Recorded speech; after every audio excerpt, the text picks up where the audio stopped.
Hey guys, what is up? My name is Review Demon and welcome to my video. So today I'm bringing you guys some Geth Infiltrator gameplay, finally, on Fire-Based Reactor, I believe. One of the better maps of the game, I believe. I really like Fire-Based Reactor purely because it's not too compact like Glacier, but it's not too open like Dagger. But there's pretty good sniping spots and there's good opportunities for good snipes and very good shots. Like I get some here and I get some more in the game. But like I said, Geth Infiltrator today, it's one of those characters that I've wanted for a very long time. I've bought so many packs, I can't describe to you guys how many packs I've bought. I must have bought at least 50 Premium Inspector packs. Yeah, and you know why. You know how, in fact. Yeah, and all I got was everything else apart from this, and I'm still missing the Krogan Vanguard.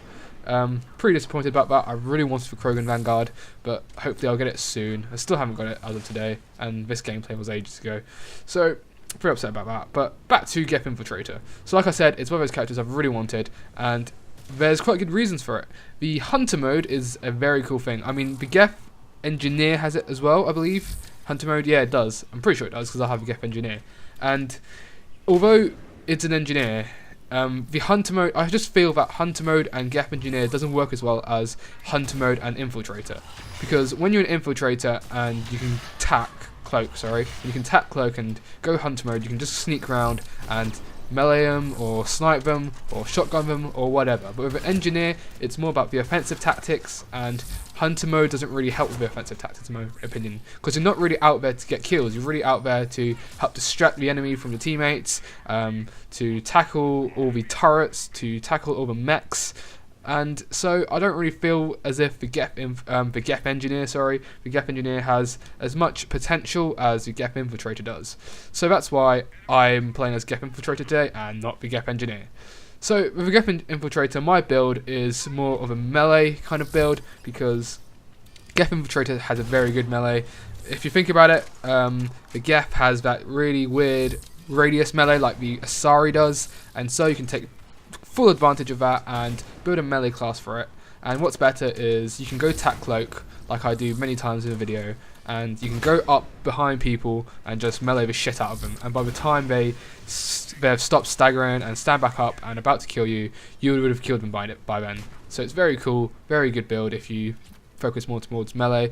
Obviously, if you have a good sniper, that melee goes well with a sniper because you have a short range and a long range kind of killing tactic, because apart from Tactical Cloak and Hunter mode, I don't use any other power on the Geth Infiltrator. In fact, I don't even know what the other power is. I haven't noticed because I just don't use it, because I don't think there's a need for it.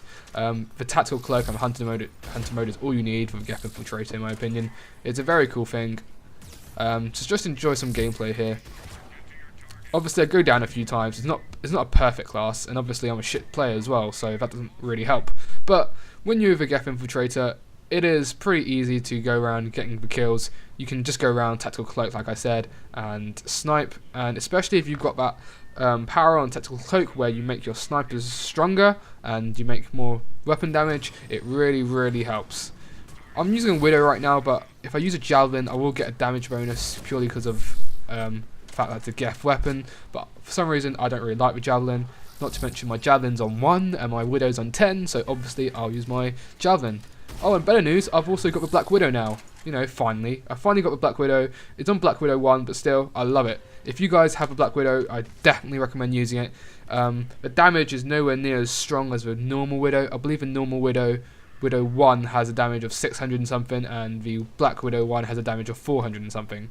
Don't quote me on those stats. It's something around that, I believe. I read it somewhere on Bioware Social, and so don't quote me, yeah?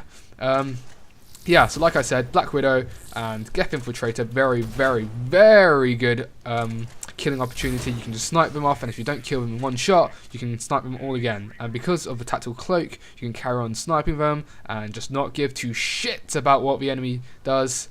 And if anything does happen, you can just quickly run up to them and melee them. Or melee them. How do you pronounce melee? Is it melee or melee? I've always wondered that. Some of my friends say melee, some of my other friends say melee. I've always said melee, but I'm really not sure. If one of you guys can correct me, that'd be really cool. Yeah, sorry to go off topic there. Like you can see here, the B can easily take down Guardians the Widow, sorry. I'm pretty sure you guys know that. It can shoot through some thin shielding, and I don't mean proper shields, I mean like material, like barriers and cover. Not barriers, sorry, just cover. So that's pretty cool about the Widow. And when you obviously fuse that with the Geth Infiltrator with the tactical cloak and the hunter mode, that is amazing, because when you've got hunter mode on, you can see right towards the enemies even if they are in cover, and because of that, even if it is light cover, you can just shoot straight through the cover without, you know, giving two shits about where they are.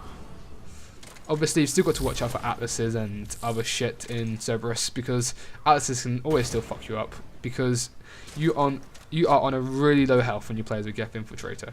The Geth Infiltrator has one of the lowest healths in the game, which is pretty... It's not disappointing. I guess it kind of balances the fact that it's got an extremely strong melee or melee, and so it kind of evens it out. But obviously, when you go around trying to melee everything, when you try to go around tactical cloaking and getting behind the enemies and meleeing them or meleeing them, you just get fucked over many times. And so expect to go down a few times if you are playing this class like I do.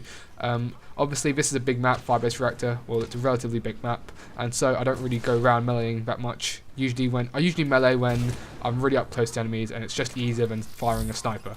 But apart from that, I usually stay back in the balcony and pick off enemies for my teammates. And it works well, especially with an Infiltrator, obviously. And with an Infiltrator, you can obviously do the objective rounds, which are very important. And the objective rounds, if you can get at least one Infiltrator on your team, it should not be a problem, objective rounds. People tell me that they have loads of trouble with objective rounds, when I don't understand why. I mean, the only objective round I can think of that may give you any trouble is the shitty hacking ones, when you stay in a circle, like within a radius, and you just stay there for about a minute waiting for the upload or the hack or something. Those objectives, in my opinion, are the worst kind of objectives. But apart from that, the other ones, the devices, the targets, they're pretty easy. The devices, you can just go cloak and run around the map. And if you are doing devices, it's best to have one Infiltrator, and that Infiltrator goes around the map and nobody else. And everybody else, I think, should stay around the map and just distract everybody else so that the Infiltrator can go get the devices. And that's worked well, really well, especially on gold, when the enemies, you know, kill you in a few shots. Well, that's an exaggeration, but still, you know what I mean. And for the other objective rounds, what's the other one? The targets. Now, the targets just speak for themselves. You don't need to worry about targets, because every time you kill a target, you get an extra 1 minute, so don't feel pressurized to kill the target as soon as possible. I mean, yes, you get more credits if you do, but the credits aren't that much, guys. If you do it in, let's say, 2 minutes, you get 45,000 for the Wave 10 gold, and if you don't do it in that amount of time, you get about 41,000. I mean, 4,000 credits, it's not, you know, it's a difference, but it isn't that much of a difference. 4,000 isn't going to get you anything. It's not even going to get you a recruit pack. So obviously you can try to do it as fast as possible, but don't do it if it risks you getting downed, because when you get downed in wave 10, and if you're out of medigels especially, it can be a real bitch, especially on an objective round. You need as many people as possible, i.e. the hacking one. In a hacking one, if somebody goes down in the opposite side of the map, you are in a bad position, my friend, because somebody needs to go out and get them, unless they're medigel, and if somebody does go out and get them, that means only 2 people out of 4 on your team are hacking, and that obviously slows the progress down by a half, and that just makes it extremely slow, because by then, because there'll be people dotted around the map, the enemies will be scattered everywhere, and so if they do all converge on you where the hacking progress is taking place, you are, what's the word, fucked! You are absolutely fucked if that happens. So just make sure, guys, that that doesn't happen, because it's happened to me a few times and it does really suck, especially on wave 10 when you're about to finish it and just get overrun and you've run out of medigel. This has happened to me quite a few times on Reapers, I've got to say, because Reapers are the ones that really give me trouble. Yeah, Reapers in my opinion are the hardest enemy. I'm not sure about you guys, but I think Reapers are the hardest purely because of the Banshees and Ravagers. The Brutes aren't that bad if you can stay away. I mean, the Brutes can easily dodge. When they charge and, you know, just do that bull thing and run towards you, you can easily jump out of the way. And if you can't, you are doing something wrong.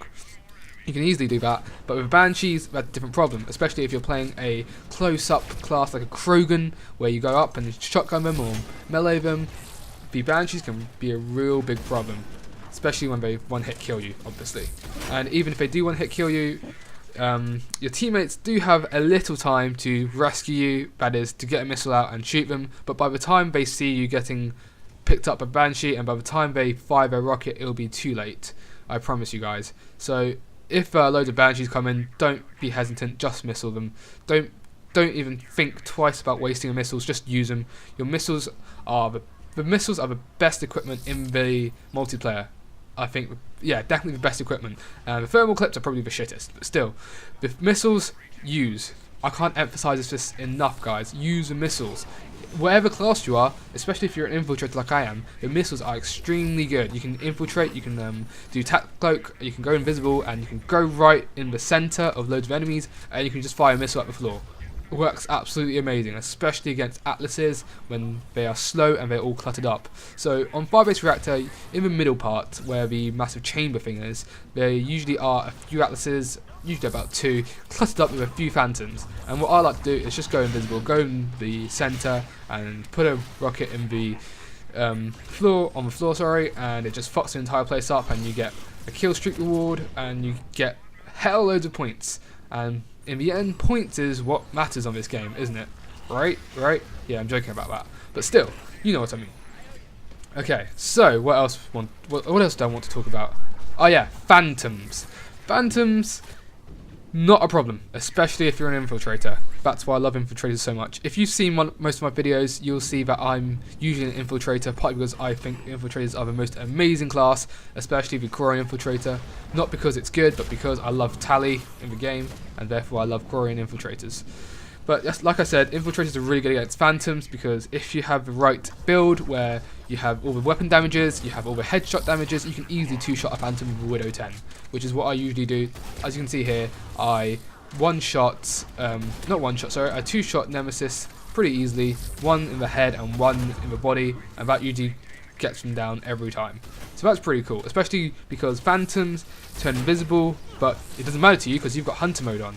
So it just emphasizes how good Hunter mode is. When they're invisible, you can still see the Phantoms, which is very useful, so you can still headshot them.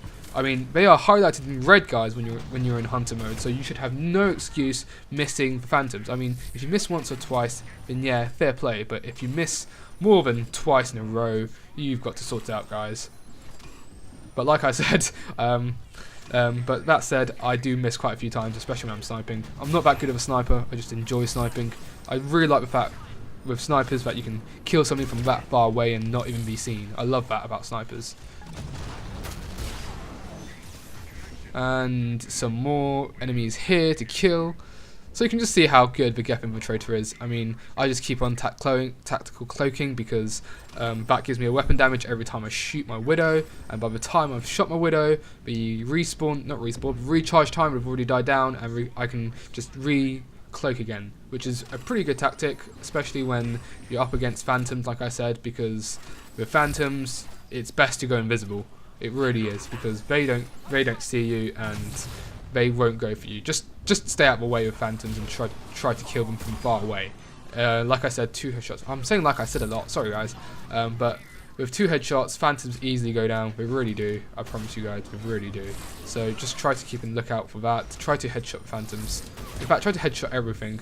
Everything dies so easily with headshots. This game is brilliant for headshots. It really is. So you can kill somebody with 4 shots to the body, or you can kill somebody with about 1.5 shots in the head, which is epic in my opinion, especially if you've got powerful snipers like the Widow, or the Valiant, or the Javelin, or the Black Widow. Oh, yeah, the Valiant. What do you guys think of the Valiant, guys? So, Valiant is one of those N7 weapons you get in the Commendation packs, I believe, or Victory packs, not really sure, but it's like the Black Widow in the sense that it has 3 shots, I believe, and it has a pretty slow reloading time, but the 3 shots make up for it, and it's pretty powerful. I don't think it can fire through cover, but it can pack a massive punch for a sniper. It really can. So yeah, what do you guys think of the Valiant? I think the Valiant is easily the best N7 weapon. Not the N7 weapon normally, but the best promotional N7 weapon, so the best one out of the Commendation packs. So if you get the Valiant, or if you've got the Valiant, feel honoured, because the first time round I got the Crusader, I got the Hurricane, the N7 Hurricane, which is pretty bad. It's quite crap in my opinion. I mean, if you put some marksman on or some stability modules on, it might make it okay, even if you are relatively close to your enemy. But apart from that, it's pretty bad. It really is. So if you do get a Valiant, feel lucky, and if you get a Black Widow, feel lucky. I am level 400 and something, and I only just got the Black Widow. That's how bad it is. 400, and I've got my first Black Widow. I'm still missing 2 N7 weapons, mind you, but at least I've got a Black Widow, because that's the best N7 weapon. In fact, I think the Black Widow is probably the best weapon in the game. Not sure about you guys, but I definitely think that, because I love snipers. But if you don't love snipers, then maybe you will think that the Geth Plasma Shotgun is the best weapon in the game, because I can understand people's point of view when they say that. I mean, the Geth Plasma Shotgun is pretty powerful. It's really good. It goes really well with infiltrators as well. I tried it the other day with an infiltrator, and it works really well. So you can just cloak, go around behind them or up close, and just shoot them with your shotgun, and it works amazing. It works really good with Claymore as well, mind you, not just for Geth Plasma Shotgun. So if you have a chance, try infiltrator and shotguns. They really do work. Infiltrators and snipers, obviously the normal build, but infiltrators and shotguns, they work just as well. I mean, if you do that, you need to get an infiltrator with relatively higher health than most other infiltrators. So I recommend the Solarian Infiltrator purely because of energy drain. You can get close to them with Tac Cloak, energy drain, then shoot them in the head once or twice and they'll be down. So that's pretty good. Okay, so that's pretty much the end of the video, guys, or at least that's pretty much the end of what I have to say. I hope you enjoyed this video. I'm trying to be more active during this period because I realise that I need to be more active on this channel. I'm trying to think of some more videos to do, but at the moment I'm just doing Mass Effect videos and Skyrim videos, and that's not really enough. So if there's any other gaming videos that you want to see, i.e. Call of Duty, or I don't really want to do Call of Duty, but if you guys want to see it, I'll do Call of Duty. I mean, I'm not a bad COD player, but I don't really play COD that much anymore. And if you want to see COD, just give me a shout and I'll do some COD videos. In fact, I saw the trailer for Black Ops 2 today. That was pretty good. Pretty excited about that. It looks pretty futuristic. It looks like it's in 2020 or something, Los Angeles, and it looks like a version of Crysis, kinda, without being too high tech. It kind of looks a bit like Crysis with all the cool robots and weaponry and machinery. It looks very cool. So if you haven't had a chance to look at that, go check it out right now. I'm sure a Google search or YouTube search will enable you to find it. I should probably stop blabbering on, guys. But yeah, like I said, don't forget to give me a comment, thumbs up, and favourite. And if you're not subscribed already, don't forget to subscribe. Subscriptions really help. They really make me look a lot better on YouTube. They really do. So please do that, and I'll see you guys next time.